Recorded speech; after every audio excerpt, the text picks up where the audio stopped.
inicialmente, pues me imagino que como todos los chavales, los chiquitos pequeños, a mí lo que me atraía cuando tenía 7, 8, 10 años era la Segunda Guerra Mundial. Eran los Panzer no sé qué, eran los aviones de la batalla de Inglaterra, era el acorazado Bismarck. Seguramente porque la producción que existe de cultura popular al respecto es brutal, es abrumadora. Películas de la Segunda Guerra Mundial, de los japoneses, de los alemanes, de los submarinos, es apabullante. Y esto me estuvo interesando y me sigue interesando pues los 59 años que tengo. Pero con el tiempo he ido redescubriendo la Primera Guerra Mundial.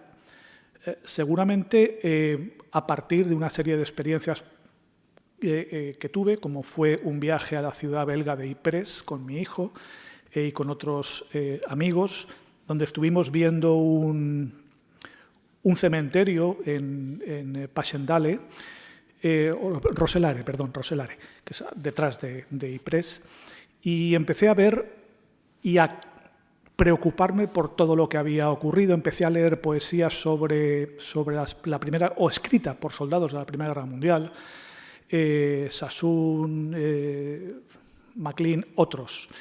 Y me empezó a interesar, pero fíjense, tal vez ya no tanto desde un aspecto estrictamente militar, que ese siempre me ha atraído, sino más bien desde el punto de vista cultural. Y empecé a darme cuenta, profundizando, la importancia que había tenido la Gran Guerra en la conciencia cultural, en la conciencia europea. ¿Hasta qué punto había sido un antes y un después? Esto fue una reflexión que yo empezaba a hacerme sin saber todavía conceptualizarlo. Bueno, yo no tenía conocimientos ni herramientas científicas como para catalogar eso. No había ni siquiera todavía acabado o empezado la licenciatura de historia, con lo cual tampoco sabía un poco, ya digo, la sistemática al respecto. Pero luego he ido viendo que esto he coincidido en este pensamiento con gran parte de los autores actuales que más han estudiado la cuestión. O sea, la ruptura que produce la Primera Guerra Mundial es finalmente lo que a mí más me interesó. Y en ese sentido, pues me di cuenta que estaba en la misma línea de gente muy docta, como es Eric Hobsbawm, como es Tony Judt, como es Enzo Traverso, 3 historiadores contemporáneos modernos, diría, en caso de Traverso es poco mayor que yo, que habían estudiado la materia y que no dudaban en decir que la Primera Guerra Mundial es el gran punto y aparte de la contemporaneidad. O sea, han pasado cosas hasta el 14-18 y a partir del 18 han pasado otras que nada tienen que ver con lo anterior. Es decir, es un punto de no retorno en la historia. Y de esto es de lo que vamos a hablar. Yo he tratado de aligerar todo lo que tenga que ver con aspectos más tácticos o estratégicos de la cuestión bélica, aunque, como es obvio, nos referiremos a ellos, pero me he querido fijar principalmente en la cuestión cultural, es decir, ¿qué pasa en estos años? ¿Qué pasa en las trincheras del Somme, de Verdún, de Galípoli? ¿Qué pasa allí? Que cambia la forma de pensar de los europeos a partir de la década de los 20. Ya nada es igual desde los años 20. Vamos, pues, si les parece, a hablar de esta cuestión que yo creo que a todos nos interesará porque, como diré, pues acabando, son cuestiones que son todavía palpables, todavía estamos sufriendo consecuencias o viviendo consecuencias de la Primera Guerra Mundial. Ucrania independiente. Pues Ucrania independiente tiene que ver con la Primera Guerra Mundial, con el Tratado de Brest-Litovsk. Y muchas más que iremos intentando desgranar o cuanto menos aludir, citar. Bien, el siglo... La Primera Guerra Mundial, con la que se inicia el siglo XX prácticamente, tiene mucho que ver con un siglo anterior, que es el siglo XIX. El siglo XIX es aquel en el que se establece pues dos grandes paradigmas, el liberalismo político, el liberalismo en lo parlamentario, y, por otra parte, el ideal del progreso. Se habla incluso de que el siglo XIX trasciende a las meras fechas cronológicas.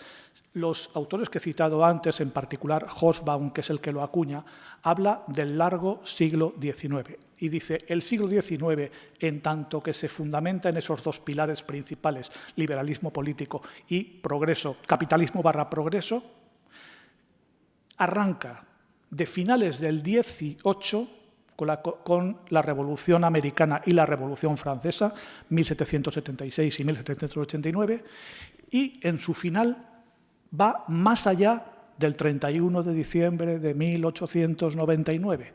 Acaba en la Primera Guerra Mundial. Ese es el largo siglo XX, el largo siglo XIX, del que hablan los autores contemporáneos más referentes en la materia. Por su significado. Pues bien, en este siglo se van produciendo una serie de avances al socaire, como bien sabemos, de la segunda revolución industrial. El ferrocarril, la electricidad, el petróleo. Ya saben que la primera fue aquella en la que se utilizaba el vapor. El vapor, la máquina de vapor fue el gran hallazgo de la primera revolución industrial de finales del siglo XVIII, pero la segunda revolución industrial es la que encuentra en el petróleo el gran motor de la industria. Y no solo, sino que también ahí aparece la figura del inventor o del descubridor, el progreso que decíamos antes. Muchas veces pensar en el siglo XIX es pensar en el inventor, en el XIX, en el descubridor. Fíjense, por ejemplo, en Koch, Pasteur, Morse, Edison, Volta, Marconi, Benz, Otis, el del ascensor, Röntgen, el de rayos X, Hoffman, el ácido acetilsalicílico. Es decir, muchísimos inventos de los que hoy están perfectamente vigentes, aparecen entonces. No es de extrañar, pues, que en el legado de un inventor, un gran inventor de ese momento, se fundamente o se base el premio el galardón que premia a los mayores avances que se pueden producir en diversos campos, pero en particular en física, medicina, química, como es Alfred Nobel. Alfred Nobel fue, como ustedes saben, un inventor, en este caso, de la dinamita, entre otras cosas. Pero no solo fue el siglo en el que se dieron estos hallazgos, estos inventos, ¿no? También se acuñaron nuevos sistemas políticos. El liberalismo, que es anterior, adquiere su madurez, como hemos dicho antes, el liberalismo parlamentario adquiere su madurez en el XIX. Prácticamente toda Europa, y quizás se pueda tachar estas palabras de eurocéntricas, pero es que en este momento, sobre nuestros parámetros culturales, es en el viejo continente donde sucede casi todo lo que después, o sobre lo que después se basará el estudio histórico. No es por un eurocentrismo vano o por una vanidad, sino sencillamente porque es nuestro referente más próximo, como no puede ser de otra forma. Y fíjense que incluso aparecen otras ideas políticas que hablarán de la propiedad, pues no privada, sino una propiedad colectiva. Hablarán del socialismo. También esto es un fruto del XIX. Marx y Engels pertenecen a la mitad del siglo XIX. Es decir, no solo se descubren nuevas máquinas, nuevas sustancias, no, también se descubren nuevos sistemas políticos. Unas y otras ideas llevan a pensar al hombre del siglo XIX que es posible encontrar la felicidad en este mundo, que es posible hallar esa utopía de la Arcadia feliz en este mundo, la medicina, la higiene pública. Todo esto coadyuvó a que hubiera una mayor natalidad. Los datos de natalidad son tremendos. La población europea creció muy rápido y de una manera sostenida. El número de habitantes pasó de 110 millones a 187 a finales del siglo XVIII, y a más de 400 a finales del siglo XIX, la población europea. Las causas fueron múltiples, como decía antes, la higiene, la medicina, la renovación de la sanidad pública también. Antiguamente, hasta ese momento, los hospitales eran poco más que lugares a donde se iba a morir. Los hospitales, a partir de ese momento, son lugares donde se va a recobrar la salud, a obtener un tratamiento. Se produce un fortísimo descenso de la mortalidad, especialmente de la mortalidad infantil. La natalidad infantil era tremenda, pero la mortalidad era igualmente brutal. Es decir, era frecuente de parejas que tuvieran 8, 10, 12 hijos, pero prácticamente tan solo 1 o 2 llegaran a alcanzar una edad de una cierta madurez. Una cierta madurez que estamos hablando de los 20, 25, 30 años. Tengan en cuenta que en el siglo XX, a principios del siglo XX, en España, una persona de 40 años era una persona ya más que adulta, que estaba entrando en pues casi lo que hoy sería una tercera edad. Hace escasamente 80 años, no hablamos de más.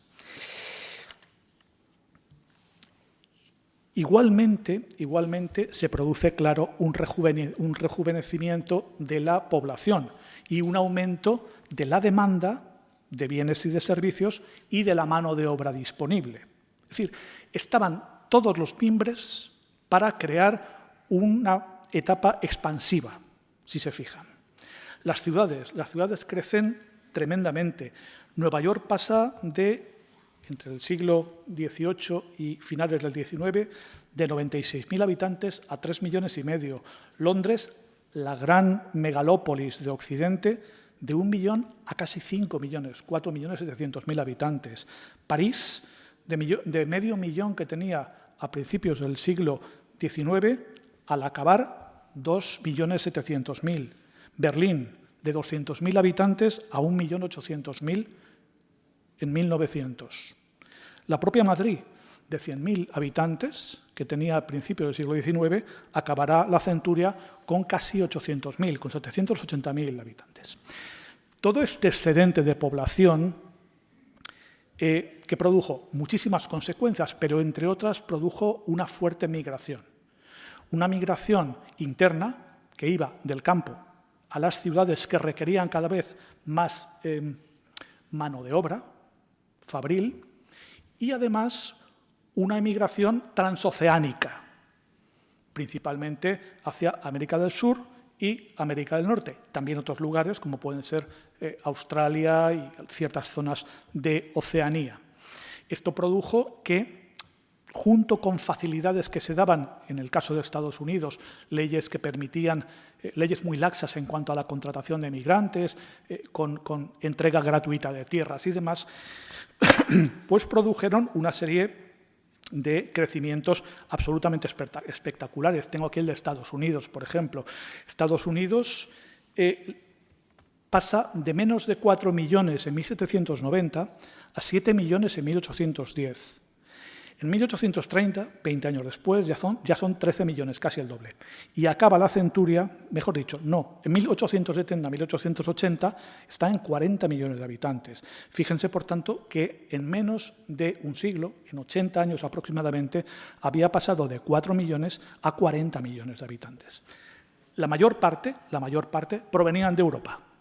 De esto no hay duda. De todas las regiones de Europa, pero especialmente de la Europa del Norte, de los países anglosajones, de los países escandinavos, germánicos, etcétera, etcétera.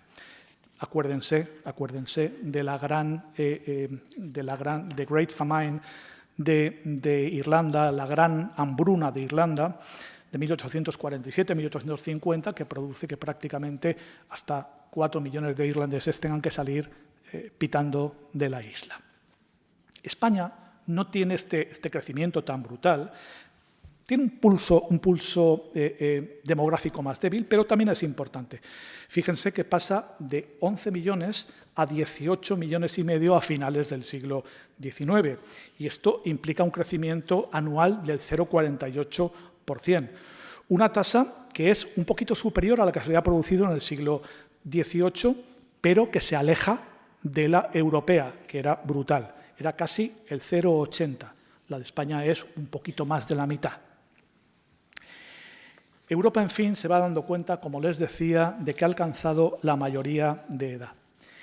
Y se da cuenta de que el binomio progreso, liberalismo y capitalismo, junto con el colonialismo, puede llevar la antorcha del progreso y la antorcha de la felicidad terrena a todos los lugares de la Tierra, primero a Europa y después a los demás.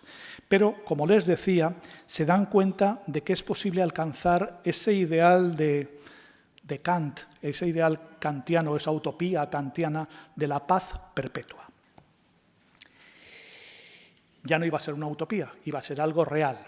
Se habían superado prácticamente las guerras. Las guerras en Europa eran prácticamente, después de la guerra franco-prusiana del año 70-71, vienen a ser guerras o enfrentamientos casi cosméticos, casi de opereta.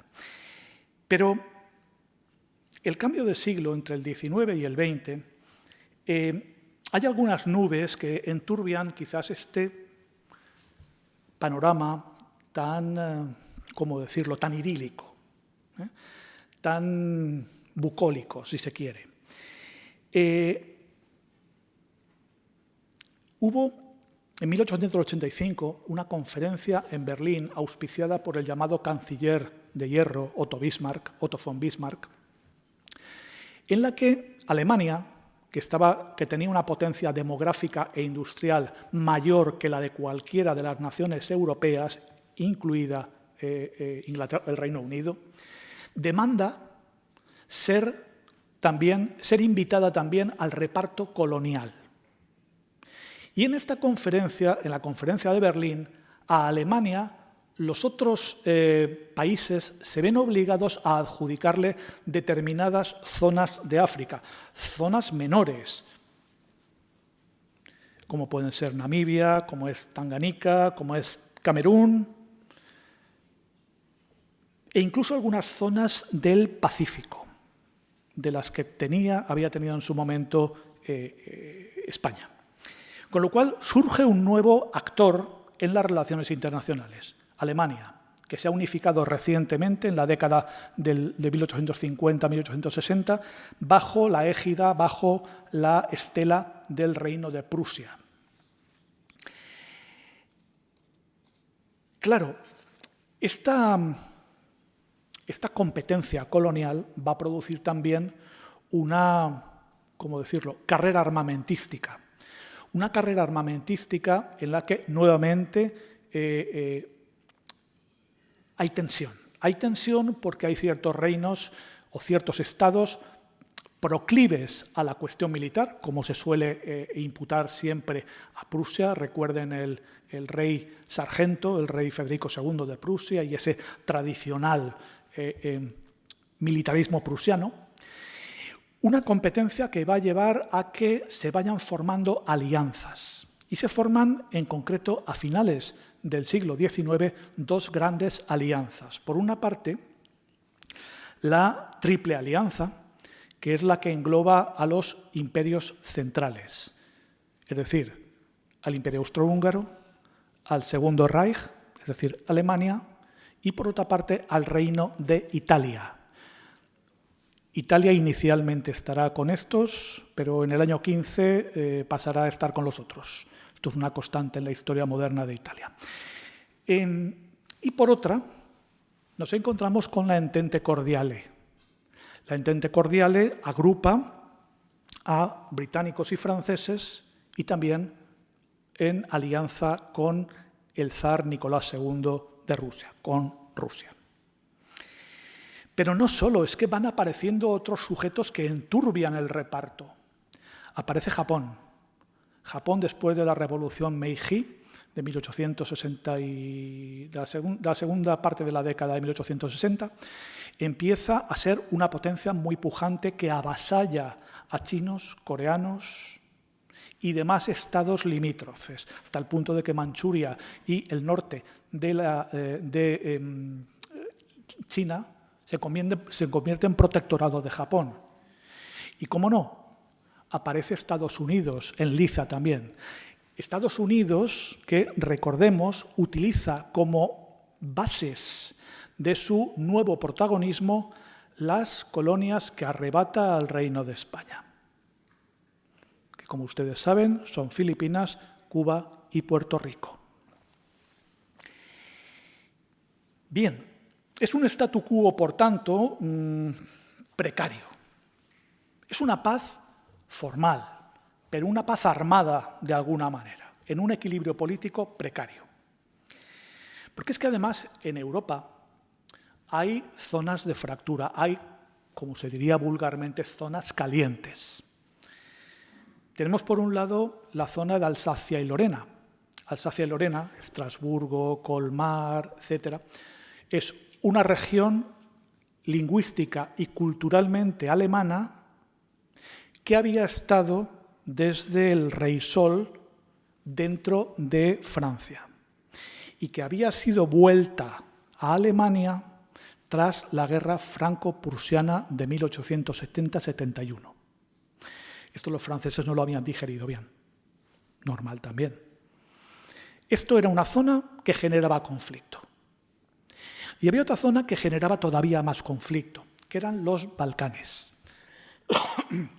Lo que Churchill denominaba el estómago de Europa, el vientre de Europa. En la región de los Balcanes chocaban tres imperios, para ser más exacto. De un lado el imperio austrohúngaro, que llegaba hasta la actual Eslovenia-Croacia. De otro lado, el imperio otomano, que cogía toda la zona de Macedonia, incluso de Bulgaria, hasta Albania, musulmanes en gran medida. Y por otro lado, el reino, o mejor dicho, el imperio ruso. El imperio ruso se valía del reino de Serbia. El reino de Serbia era la gran presencia eslava en los Balcanes y era el gran aliado, y sigue siendo el gran aliado, de Rusia. Esta era una zona caliente, no, al rojo vivo, como hasta hace nada lo ha sido en Europa. Bien,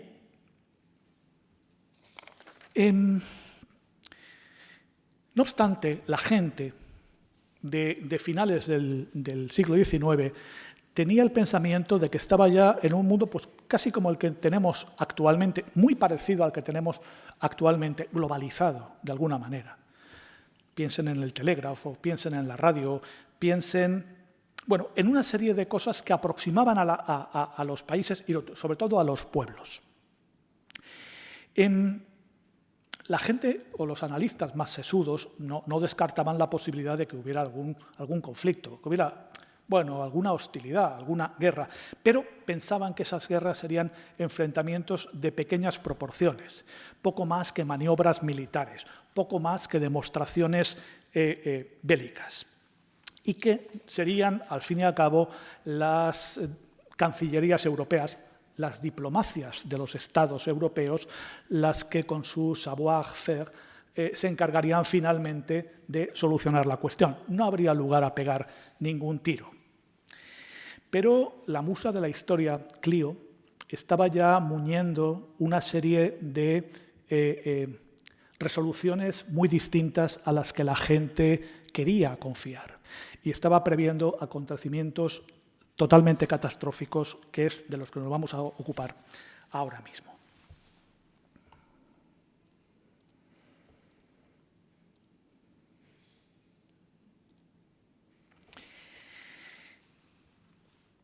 Insisto en que no voy a cansarles con cuestiones estratégicas, tácticas, bélicas, aunque tendremos que hacerlo, claro, es forzoso comentarlo.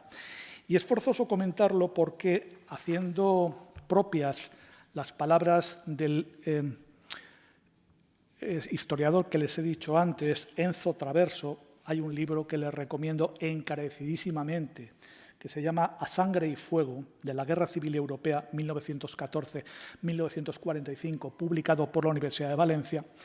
En este libro dice: pocos acontecimientos en la historia del mundo han causado un impacto tan profundo como aquel que produjo la Gran Guerra sobre la cultura europea. Así como hay pocos puntos de inflexión tan imprevistos y devastadores como este. Y digo que es forzoso referirnos a ellos porque, no en vano, se va a producir un giro en la historia, un giro trascendental después del cual ya nada iba a ser igual. Y vuelvo a citar o vuelvo a leer las palabras de otro inmenso autor, que es Stefan Zweig. Stefan Zweig, cuyos derechos, por cierto, sobre sus obras han quedado ahora caducados y ya sus obras son de dominio público, y la editorial, entre otras, Acantilado, está sacando toda la obra de Stefan Zweig a unos precios verdaderamente buenos, tiene un libro que se llama El mundo de ayer, Memorias de un europeo. Es el libro más lúcido que se ha escrito, a mi parecer, nunca, sobre la ruptura cultural que se produce en la Primera Guerra Mundial. No es un libro de guerra en absoluto. Para libros de guerra está Sin novedad en el frente, está Capitán Conan, están otros muchos. Este nos habla de qué ocurre en la mente de los europeos. Ni que decir tiene que yo me he basado en gran medida en esto. Fíjense en esta obra que acabo de citar lo que dice. Este señor es un judío vienés, laico, no practicante,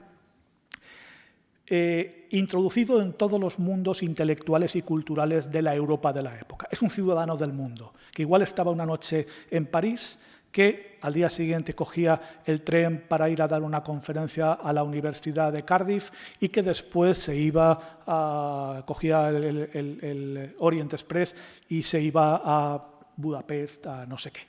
Es un ciudadano del mundo. Y dice: el verano de 1914 seguiría siendo igualmente inolvidable sin el cataclismo que descendió sobre la tierra europea, porque pocas veces he vivido un verano tan exuberante, hermoso y casi diría veraniego. El cielo, de un azul sedoso noche y día, el aire dulce y sensual, los prados fragantes y cálidos, los bosques oscuros y frondosos con su joven verdor. Todavía hoy, al pronunciar la palabra verano, automáticamente me vienen a la memoria aquellos radiantes días de julio que pasé en Baden, cerca de Viena. Me había retirado a esa pequeña y romántica ciudad que con tanta frecuencia había escogido Beethoven como residencia veraniega para concentrarme durante todo el mes en el trabajo. Sigue diciendo: en la víspera de aquel 29 de junio que la católica Austria celebraba siempre como la festividad de San Pedro y San Pablo, habían llegado muchos clientes de Viena. Baden es una ciudad balneario, en alemán Bad es baño, que está cerca de Viena. Ataviada con ropas claras de verano, alegre y despreocupada, la multitud se agitaba en el parque ante la banda de música. Piensen si puede haber una imagen de época más acabada, que son la gente bien ataviada escuchando a la banda militar en un templete, en un parterre del parque. Hacía un tiempo espléndido, el cielo sin nubes se extendía sobre los grandes castaños y era un día para sentirse realmente feliz. Se acercaban las vacaciones para pequeños y mayores y en aquella primera fiesta estival los veraneantes, con el olvido de sus preocupaciones diarias, anticipaban en cierto modo la estación entera del aire radiante y el verdor intenso. Yo estaba sentado lejos de la multitud del parque leyendo un libro, todavía recuerdo cuál. Lo leía con atención e interés, pero también era consciente del viento entre los árboles, de los trinos de los pájaros y de la música que llegaba a mis oídos desde el parque a oleadas. Oía claramente las melodías sin que me molestaran, puesto que nuestro oído es tan adaptable que un ruido continuado, una calle estrepitosa o un riachuelo susurrante, al cabo de pocos minutos se amoldan completamente a nuestra conciencia y, al contrario, una interrupción inesperada del ritmo nos obliga a aguzar los oídos. Y fue así como interrumpí sin querer la lectura, cuando de repente la música paró en mitad de un compás. No sabía qué pieza estaba tocando la banda en aquel momento, solo noté que la melodía había cesado de golpe. Instintivamente levanté los ojos del libro. La multitud, que como una sola masa de colores claros paseaba entre los árboles, también daba la impresión de que había sufrido un cambio. De repente había detenido sus evoluciones. Algo debía haber pasado. Me levanté y vi que los músicos abandonaban el kiosco de la orquesta. También eso era extraño, pues el concierto solía durar 1 hora o más. Algo debía haber causado aquella brusca interrupción. Mientras me acercaba, observé que la gente se agolpaba en agitados grupos ante el kiosco de música, alrededor de un comunicado que evidentemente acababan de colgar allí. Tal como supe al cabo de unos minutos, se trataba de un telegrama anunciando que Su Alteza Imperial, el heredero del trono y su esposa, que habían ido a Bosnia para asistir a unas maniobras militares, habían caído víctimas de un vil atentado político. Esto es cómo recibe la noticia y con qué expectativa recibe la noticia un intelectual europeo, un intelectual austriaco en 1914, a finales de junio de 1914. ¿Qué había pasado? Pues como bien sabemos, porque pertenece ya a nuestra cultura colectiva, el 28 de junio de 1914, un joven de 19 años, Gavrilo Princip, que pertenece a la organización Mano Negra, una organización pro-serbia, atenta y asesina al archiduque Francisco Fernando y a su esposa, a la archiduquesa Sofía Chotek. En un proceso que es ocioso ahora contar, porque la verdad es que son como las fichas del dominó que van cayendo una a otra, y lo vamos a obviar en alguna medida, todas las potencias europeas que estaban unidas, como antes les dije, en la Entente Cordiale y en la Triple Alianza, empiezan a movilizarse y empiezan mutuamente a declararse la guerra. El caso es que a finales del mes de septiembre prácticamente está toda Europa en conflicto. Incluso países que no pertenecían a alguna de esas alianzas, el caso de Bélgica, por ejemplo. Claro, Bélgica, como ahora diremos, los alemanes pasan por Bélgica para atacar Francia, con lo cual en ese momento Bélgica entra en guerra contra Alemania, pero es que además el Reino Unido, que tenía un pacto de protección de la independencia de Bélgica desde 1839, también entra en guerra contra Alemania. Es decir, toda la política de alianzas va concatenándose de una manera, si me permiten, fatídica, fatal. Y por si faltaba algo, en agosto Japón entra también en el bando de los aliados. Incluso Turquía, que tiene la ocurrencia de bombardear los puertos militares del Mar Negro, los puertos rusos del Imperio Ruso, del Mar Negro, pues también entra en guerra contra Rusia, y al entrar en guerra contra Rusia también con las potencias de Francia e Inglaterra. Grecia posteriormente, Portugal y Rumanía, Bulgaria, todos estos países se encuentran ya en guerra en uno u otro bando. Son pocos los países que van a mantener la neutralidad. Suiza, los países escandinavos, a excepción de Dinamarca, que está incluida dentro del Segundo Reich como Gran Ducado de Dinamarca, forma parte de Alemania, quiero decir. Ya digo, los países escandinavos, Suiza, Países Bajos y España. España es neutral, pero como ustedes también creo que saben, con una fuerte polarización de su sociedad entre germanófilos y, bueno, entonces no eran aliadófilos, eran más bien pro-británicos. Bien, si entramos en la cuestión estrictamente militar y haciéndolo lo más ligera posible para no aburrir, sí que diremos, aquí tienen al archiduque, aquí tienen a Gavrilo Princip, sí que diremos que Alemania se ve en una situación muy comprometida. Alemania entra en guerra con dos frentes abiertos. Es el signo de Alemania, tener siempre dos frentes abiertos. De un lado, ha entrado en guerra con Rusia, con el que comparte toda la frontera del este, y por otro lado, con Francia y Bélgica. Pero el Estado Mayor alemán tenía claro que el enemigo a batir era Francia. Francia era la potencia continental más importante, la potencia militar, la potencia bélica más importante de Europa. ¿Qué hace Alemania? Pues intenta rápidamente deshacerse de Francia. ¿Cómo lo hace? Con el llamado Plan Schlieffen. El Plan Schlieffen es este.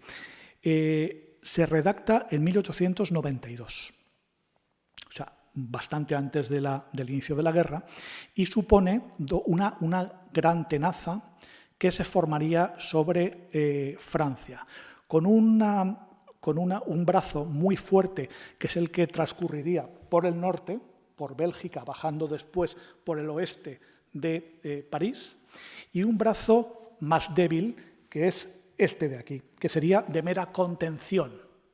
El brazo importante, el brazo del avance, sería el brazo del norte. Este es el Plan de Schlieffen. Pero el Plan de Schlieffen tenía, como les acabo de decir, un brazo o una parte de la tenaza más debilitada, porque lo que pretendía era acabar rápidamente con Francia, pero no descuidando a Rusia, que a Rusia lo tenía al otro lado. Bien, Schlieffen había ya fallecido y el que recoge el plan es el jefe del Estado Mayor, un tal Moltke. Moltke lo que hace es fortalecer los dos brazos, el norte y el brazo del sur, por así decirlo, los dos brazos de la tenaza. ¿Pero a costa de qué? A costa de desguarnecer la frontera de Prusia con Rusia. Pues bien, los alemanes consiguen un avance tremendo, absolutamente tremendo, hasta el punto que prácticamente un mes después de la guerra se encuentran a 60 kilómetros de París, prácticamente donde está ahora Disneyland París, en el río Marne. Ahí chocan con el ejército de reserva que ha montado el general Joffre. Ya saben, los taxistas de París llevando tropas al Marne, porque no había medios de transporte, se habían acabado. Ahí paran a los alemanes. Y paran y rechazan a los alemanes y los mandan prácticamente al río Aisne, unos 150 kilómetros más hacia el este. Y ahí prácticamente se consolida el frente occidental de la Primera Guerra Mundial, que va desde el Mar del Norte hasta la frontera con Suiza. 764 kilómetros de trincheras, donde va a ser raro el avance que supere los 10 kilómetros en 4 años. Es decir, en 4 años los contendientes no lograron romper el frente del enemigo y hacer una ruptura en profundidad de más de 10-15 kilómetros. Ahora luego citaremos un caso que es absolutamente aterrador de alguna manera. Bien, los alemanes, paralizados en esa línea de trincheras, pueden ya desplazar tropas a guarnecer el frente oriental y allí van venciendo. No me voy a parar en esto, van venciendo a los rusos en múltiples batallas. Una de las más importantes es la batalla de Tannenberg en septiembre de 1914, donde prácticamente aniquilan a 1 millón de rusos. Las cifras del frente oriental en la Primera Guerra Mundial, y no digamos en la Segunda, son absolutamente bestiales, de millones de muertos. Cientos de miles de muertos. Bien, se produce también una ofensiva fracasada de los aliados en Galípoli, en el Mar de Mármara, para hostigar a los turcos, que son aliados de los alemanes y de los austriacos. Esta ofensiva, sobre la que ha habido bastantes películas, la llevan a cabo los australianos y neozelandeses, los llamados ANZAC, y es también un desastre para los propios australianos y neozelandeses. Se produce también en el año siguiente, en el año 15, el hundimiento del crucero Lusitania. El Lusitania, que es un barco de línea entre Plymouth, entre un puerto, Liverpool posiblemente, y Nueva York, es hundido por el U-29, por un submarino alemán, y produce 1.200 muertos. Uno de ellos es Enrique Granados y su mujer, precisamente. Bien, esto va caldeando a Estados Unidos, que hasta el momento había tenido siempre una posición distante, decía que esto no eran problemas americanos, que eran problemas del extranjero, problemas de los europeos, y se mantenían un poco distantes, pero los iban condicionando, claro. Bien, con la guerra estanca, con la guerra parada, se van produciendo una serie de ofensivas. Una serie de ofensivas... Este es el Lusitania. Una serie de ofensivas en la que llevan la iniciativa en primer lugar los alemanes, con la batalla de Verdún. Verdún es un sistema de fuertes que está en el noreste francés. Prácticamente romper el dispositivo de Verdún supondría para los alemanes romper la línea de trincheras y volver a amenazar París. Allí los franceses se plantan y el luego mariscal Pétain, que fue, como saben, el jefe del Estado francés que los alemanes permitieron a partir del año 42, pronunció su famoso «no pasarán», también de reminiscencias en la Guerra Civil Española a partir del año 36, como también recordarán cuando se habla de Madrid. Pues bien, Pétain dice que no pasarán y ahí se aferran los franceses y no hay manera de que los alemanes puedan romper ese frente, ese sistema de fuertes. Cuando se habla de Verdún, no es un fuerte, no es una fortificación, es un sistema de fortificaciones de prácticamente 40 kilómetros a la redonda. Bien, es una carnicería con cerca de 1 millón de muertos por bando. 1 millón de franceses e ingleses y 900.000 alemanes. Bajas, perdón, he dicho muertos, no, bajas. Para aliviar la situación de Verdún, los ingleses montan una ofensiva que es la ofensiva del Somme, que es esta. Se trata de atacar en otro sector del frente para que los alemanes tengan que llevar tropas allí. Y es lo que hacen. El 1 de julio intentan romper el frente alemán con auténticas barbaridades de artillería. Esta ofensiva del Somme van a ser 3 meses y va a producir 500.000 de muertos, aquí sí, de los alemanes, por 600.000 de los aliados. Pero lo importante, fíjense qué cifra, es que el día 1 de julio es el día en el que más muertos ha habido en cualquier guerra. En los primeros 6 minutos del ataque inglés hubo 20.000 bajas. Al final de esa jornada, del 1 de julio, habían muerto 19.240 soldados británicos. 2.152 habían desaparecido, que es un eufemismo para decir que habían sido despedazados por artillería. Y 36.000 habían sido heridos, es decir, casi 70.000 hombres eran baja. Se dice que que los cañones que retumbaban en el Somme, que ya ven están cerca de Saint-Quentin, están cerca de la frontera con Bélgica, se oían en Londres. ¿Y los resultados cuáles fueron? Pues ya los ven aquí. Prácticamente los ingleses lograron, a ese coste que estamos diciendo, avanzar en 3 meses, no llega a 10 kilómetros, a un coste de 600.000 hombres. Y esta era la Primera Guerra Mundial. Esta es la Primera Guerra Mundial. Se van produciendo una serie de masacres de este tipo en las que no voy a sobreabundar porque ya está bien. Pero claro, viendo las barbaridades que estaban ocurriendo, sí que empiezan a aparecer intentos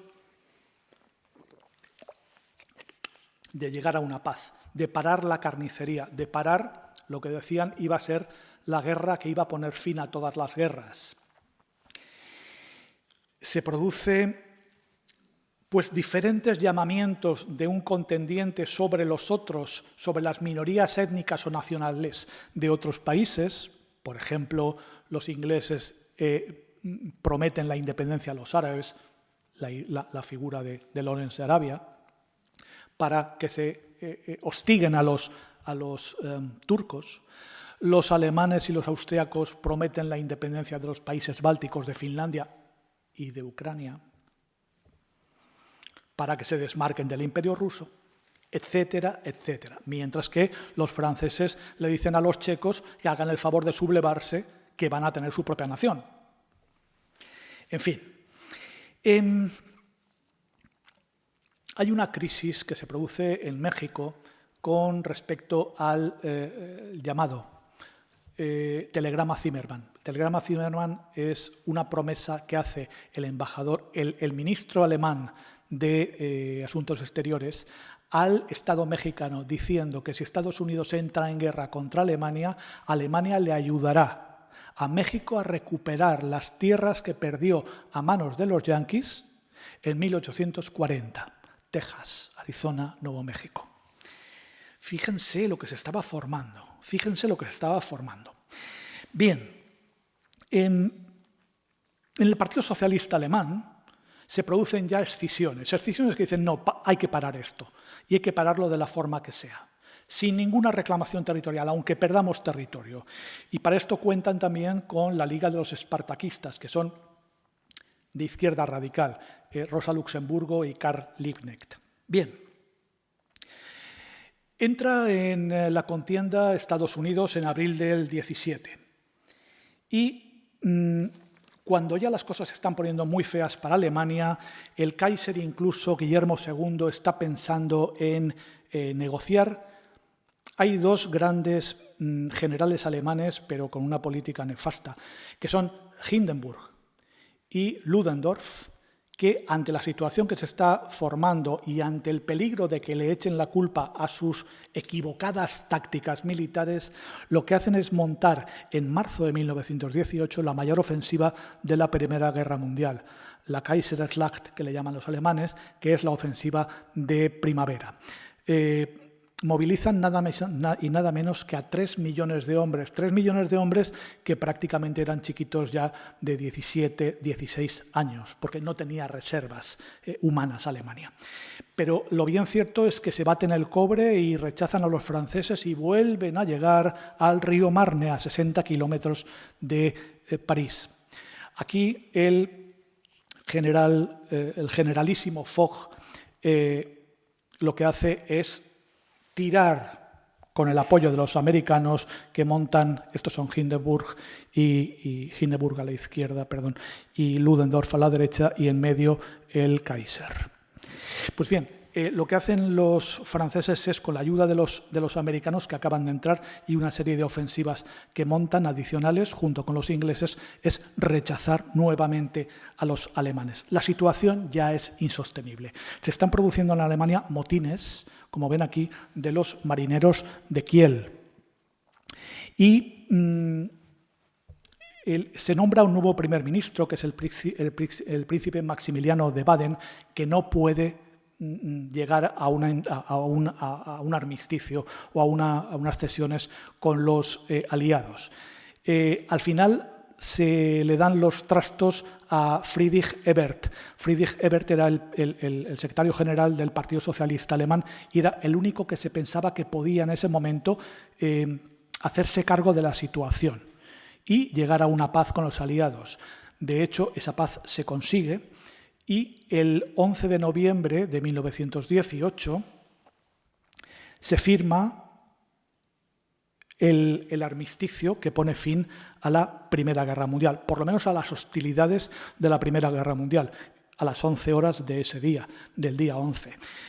Aquí tienen a la delegación francesa encabezada por el mariscal Foch en el tren que sirvió de despacho, en el que se hizo pasar a la delegación alemana encabezada por un político social cristiano y católico, para más datos, Matthias Erzberger, al que se le hizo pasar para que firmara. No pudo ni negociar ni decir esta boca es mía, como quien dice.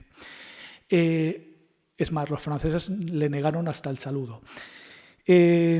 en Compiègne, ¿vale? En Picardía. Esto puso fin a la Primera Guerra Mundial. Puso fin a la Primera Guerra Mundial y se produjo también la abdicación del Kaiser y la proclamación de la República Alemana. Pero fíjense que a la vez que se ponía fin a la Primera Guerra Mundial, se estaba sembrando la semilla de la Segunda Guerra Mundial. Si no en Compiègne, si no en ese vagón de tren que acabamos de ver, sí al menos en Versalles. 8 o 9 meses después, en verano del 19, se establecen el Tratado de Versalles y una serie de tratados adicionales, Saint-Germain-en-Laye, Lausanne, una serie de tratados que establecen las condiciones para los vencidos. Bien. No se olviden, para hacer todavía más catastrófica la cuestión, que en 1918 había surgido una epidemia de gripe que duró hasta el año 2021, que se llevó por delante a 40 millones de personas, la mal llamada gripe española. Mal llamada porque nace el primer foco en Fort Riley, en no sé, Kansas o Utah, en Estados Unidos, y se le llama gripe española porque los españoles fueron los únicos que, como al no haber censura en la prensa, informaban abiertamente, es decir, no había censura militar, al no ser un país beligerante, informaban sobre la pandemia, ¿vale? Entonces, se le imputó a España, bueno, se le imputó a España no, pero se le denominaba fiebre española porque parecía como que había nacido en España, en absoluto. Bien, hasta aquí lo que yo quería comentarles de la Primera Guerra Mundial en su aspecto, digamos, más militar. No quiero abundar más, me he dejado muchísimas cosas porque eso daría para hablar mucho, largo y tendido. Lo que quiero fijarme ahora, y ya es el último punto de lo que vamos a tratar, son las consecuencias del conflicto. Para mí, la parte más interesante. La parte más interesante porque es la ruptura que se produce con toda la historia anterior. Fíjense. Estos son las tropas francesas que van a combatir al frente en agosto-septiembre de 1914. Estos son los que le llamaban los poilus, como los peludos, como los... Era el nombre, la acepción vulgar que tenía para los infantes franceses. Pues los poilus franceses, con sus pantalones rojos carmesí, hubo un intento, pocos años antes, de hacer un uniforme más moderno, porque esto ya no era un uniforme operativo, funcional para la guerra, era fácilmente visible para el enemigo. Y el ministro dijo que, bueno, ¿cómo se atrevían a sugerir siquiera eso? El color rojo, decía, es Francia. Color rojo es el ejército francés. Pues bueno, ahí los tienen. Estos que iban a luchar, contentos, alegres, parecen, a enfrentarse a los estudiantes de la Universidad de Heidelberg que se habían unido de manera voluntaria, clamorosa, para ir a luchar contra los franceses, pensaban que iba a ser una cuestión de un par de meses a lo sumo y que en Navidad, estamos hablando de agosto, de septiembre, que en Navidad estarían ya de vuelta en sus hogares y además con los laureles de la victoria sobre la cabeza. Poco podían imaginar lo que se les venía encima. Lo que se les venía encima, señoras, señores, no era sino cuerpos desmembrados, jirones, cabezas y miembros humanos por un campo de barro y de trincheras, comido por las ratas, que llegó a ser una verdadera pandemia dentro de las trincheras, cráteres inundados, minas que explotaban donde menos se lo podía uno imaginar, y con la artillería tronando los 1.300 días o los 1.400 días que duró el conflicto. Fíjense que el 70% de los 11 millones de muertos que hubo entre las filas de los diferentes ejércitos se produjo por la artillería. Pues bien, estos chicos que creían que iban a una contienda, una lucha romántica, épica, lo que se encontraron fue con lo que se ha dado a denominar últimamente con una guerra industrial.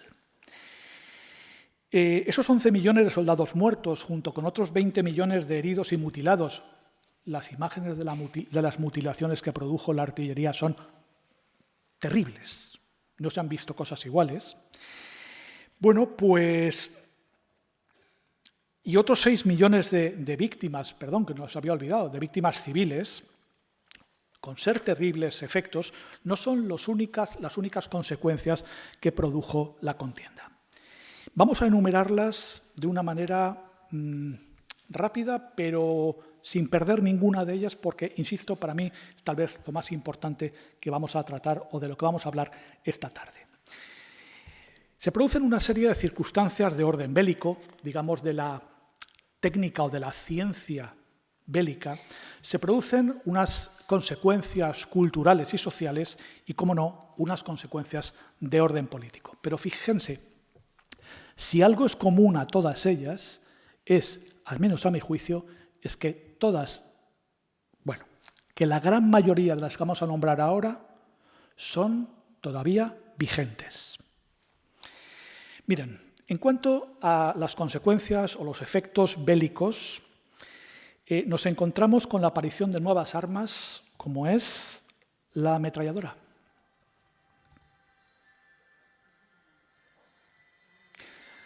Las ametralladoras, que tenían unos 40 o 50 años en ese momento, tienen su mayoría de edad en esta guerra. Las ametralladoras prácticamente disparaban, tenían una velocidad de disparo que no se podía alcanzar porque no había municionamiento suficiente, de 500 disparos por minuto y rangos efectivos pues prácticamente de 800.000 metros, rangos reales de 3.000, pero efectivos de 800.000 metros. Es decir, 2 ametralladoras bien posicionadas podían desarticular perfectamente un batallón de 800 o 1.000 hombres. Fíjense, 4, 5, 6 hombres podían perfectamente con unas ametralladoras vencer un dispositivo de 1.000 hombres. Pero no solo. Los carros de combate, los tanques, hablamos ahora, los Leopard que quiere Ucrania. Aquí tienen el primer carro de combate que apareció en aquel momento. Los lanzallamas, esa terrible arma, si es que hay alguna menos que otra. O la artillería responsable, como he dicho, del 70% de los muertos. Aparece también la guerra, aparece también la guerra aérea. La guerra aérea que se dedica, por un lado, a bombardear al enemigo, no tanto a las ciudades que también, Londres es bombardeada, entre otras, Lille, Ypres, sino a las concentraciones de tropas principalmente, a través de aviones especializados o sobre todo de dirigibles, de los mal llamados cepelines. Aparece también la aviación de caza. Este es el Fokker del Barón Rojo de von Richthofen. Héroes o ases como von Richthofen, como este del torneo de tenis francés, ¿cómo se llama? Roland Garros, otro as de la aviación. Incluso durante la Primera Guerra Mundial se diseña la teoría del dominio del aire como clave para cualquier guerra del futuro. Es decir, hay un general italiano, Giulio Douhet, que dice, en las guerras del futuro, solo el que tenga el dominio del aire vencerá en una guerra. Esto suena también. La guerra naval también se desarrolla con la aparición del submarino. La guerra química, la horrible guerra química, que pese a estar vetada por la Convención de La Haya del año 89, de 1889, sin embargo, prolifera con ataques de gas mostaza y gases derivados del cloro, que producen la ceguera. Aquí tienen un cuadro ya mítico de unos soldados americanos ayudándose unos a otros a modo de lazarillo y todos ellos cegados. Creo que no era una ceguera definitiva, pero cegados. Es del tal Sargent. Y se produce también la deshumanización, en suma, del combatiente. El combatiente ya no es un hombre, es carne de cañón. Fíjense cómo lo define otra vez Traverso. Dice, sus cuerpos deshumanizados, ocultos por cascos y máscara de gas, evocan la masacre industrial de la guerra total. Y sus armas revelan la transformación de la ciencia y la tecnología en medios de destrucción masiva. Es decir, se ha conseguido que los factores de progreso, los inventos que prometían la felicidad para la gente, para toda la humanidad, ya no para un solo grupo social, para toda la humanidad, sean factores de destrucción masiva. Hay un segundo grupo de consecuencias, que son las que yo doy en llamar de orden cultural y social. Se produce, en primer lugar, la definitiva, o se da un paso muy importante para la emancipación femenina, porque al ser llamados los hombres a las banderas, al ser reclutados, se utiliza mano de obra femenina en todos los sectores productivos. Esto, de alguna manera, va a ser un paso importante en el movimiento de emancipación femenina. En el arte se produce la aparición de la secesión, de los ismos, del expresionismo en particular. Fíjense, yo voy a ponerles unas fotos del impresionismo de los años de 1860, 1870, y a continuación voy a poner una foto del expresionismo que se produce tras la Primera Guerra Mundial, antes y después. Vean la diferencia. Esto es de Monet, son las impresiones, es un poco el cuadro seminal del movimiento impresionista. Impresiones sobre la caída del sol, si no me equivoco. Miren este y miren esto de Otto Dix. Miren esta imagen burguesa de París bajo la lluvia y miren este cuadro de Otto Dix de unos lisiados alemanes. O miren este cuadro futurista italiano. Miren una verbena en el París de la Belle Époque, de los años 1880. Miren este cuadro de la mujer de Manet y su hijo. Y miren este cuadro expresionista denominado Metrópolis, la placidez de este y el abigarramiento de este. Miren este cuadro de Edgar, miren este de Egon Schiele. ¿Qué ha pasado ahí? Ha pasado la debacle, la trituradora de carne humana de la Primera Guerra Mundial. Eso ha pasado. Se produce una crisis de identidad en el arte y en el teatro. Pirandello, los 6 personajes en busca de autor. O en la música. No hay más que comparar los valses vieneses de la familia Strauss, de los años 70, 80 del siglo XIX, a la música atonal y dodecafónica de Schoenberg o de Berg, o de Satie, o de Ravel, o de Debussy. No diré yo, no me atrevo a decirlo porque sería falso, y yo, si he de decidir, me gusta más el expresionismo que la pintura bucólica, amable, mucho más. Pero por eso digo, no es que sea una mejor que la otra, es distinta. Pero distinta ya no solo en la expresión, en lo que surge, en lo que basa esa expresión. O sea, cuando vemos este cuadro que se llama La doncella y la muerte de Egon Schiele, que son 2 amantes, con él con una cara totalmente asustado y todos amoratados sobre un sudario, sobre un lienzo mortuorio, pues es evidente que no tiene nada que ver con este. ¿Cuál nos gusta más? Sobre gustos, nunca mejor dicho, colores. Pero, evidentemente, el sustrato filosófico, cultural que hay en este no es el mismo que hay en este. Bien, pero pasan más cosas. Hay una tremenda inflación y una fortísima crisis económica, principalmente debida a los gastos que tienen que hacer frente las potencias vencidas, y en particular Alemania, a las reparaciones de guerra derivadas del Tratado de Versalles.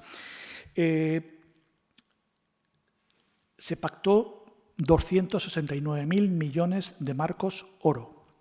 Esta fue la cantidad, bueno, se pactó, no, se estableció, los alemanes no tuvieron nada que decir. El último pago de esa cantidad, ¿saben cuándo se produjo? El 3 de octubre del año 2010. Ese día el Bundesbank, estando como cancillera la señora Merkel, libra la última anualidad de 69 millones, casi 70 millones de euros en favor de la Comisión de Países Aliados. Se dice que el 3 de octubre de 2010 en realidad fue cuando acabó la Primera Guerra Mundial. En Alemania, al socaire de esto, aparece un sentimiento de traición. Se habla no del Tratado de Versalles, sino del Diktat de Versalles, de la imposición de Versalles. Y aparece la tesis de la puñalada por la espalda. Es decir, el ejército alemán no perdió la guerra. Fueron los políticos los que rindieron a Alemania. Esto va a producir otras cosas. Y finalmente, una serie de consecuencias o efectos políticos. Miren lo que les decía de la inflación. Un billete de 20 millones de marcos. Desaparecen 4 imperios. Desaparece el imperio austrohúngaro, que era una olla de presión de nacionalismos de muy diverso jaez. Desaparece el imperio alemán, el Segundo Reich. Desaparece el imperio ruso y desaparece el imperio otomano. Fíjense cómo varían los dos mapas de Europa de antes del 19 y a partir del 19. Aparecen estados nuevos, todos los países bálticos, Polonia, Finlandia, el reino de los croatas, después Yugoslavia, Checoslovaquia, Hungría. Aparece también, como les decía, estados independientes, estados étnicos de alguna manera. Estados que responden a un pueblo o a una raza específica. El caso, por ejemplo, de Hungría, el caso, por ejemplo, de Checoslovaquia, aunque luego en realidad son dos, los checos y los eslovacos. Un efecto importantísimo, el triunfo de la Revolución Soviética en 1917. La primera experiencia de socialismo real que acabó pues como acabó en los años 90.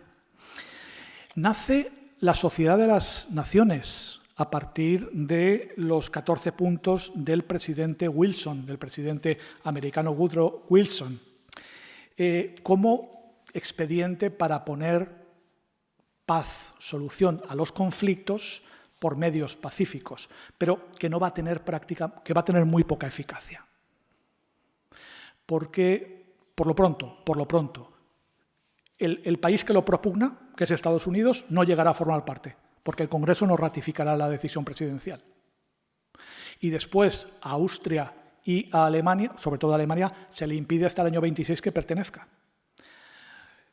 Ya vimos en España, o ya se vio en España, el papel de la Sociedad de Naciones y del Comité de No Intervención que se formó dentro de sus auspicios en la Guerra Civil Española. Su eficacia, pues más bien nula o parcial.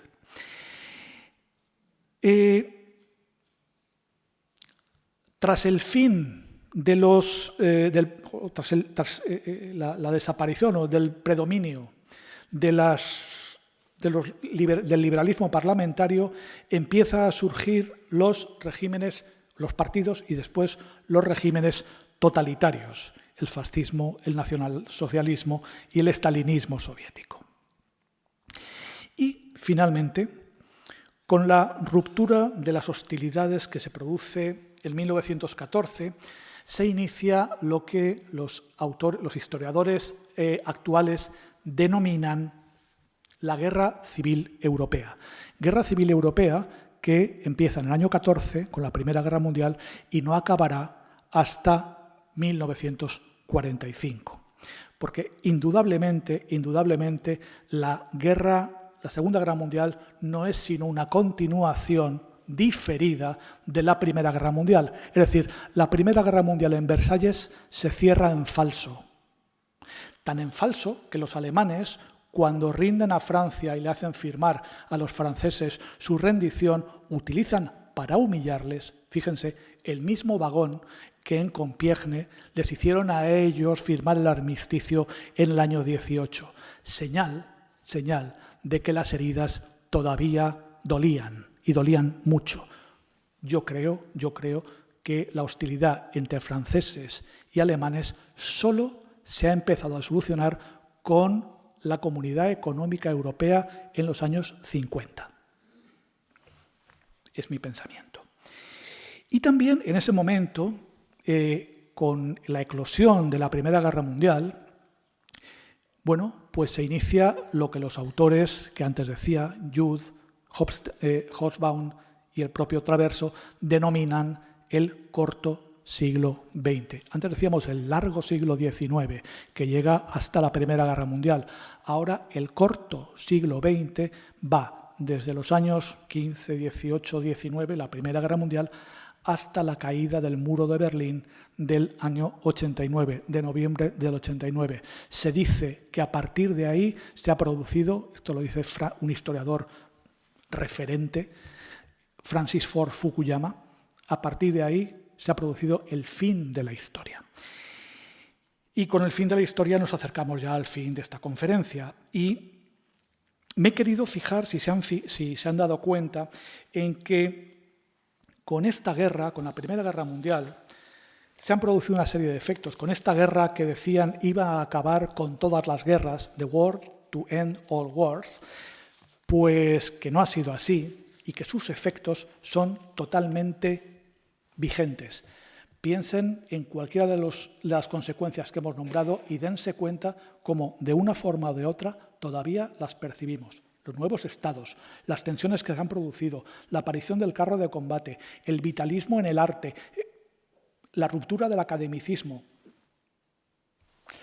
Espero, en todo caso, no haberles aburrido en exceso, aunque me he pasado un poquito, y ha sido un placer dirigirles estas palabras. Solamente quisiera dedicarles estas palabras que acabo de pronunciar a mi mujer, que desde hace un mes está en el hospital y supongo que me estará escuchando.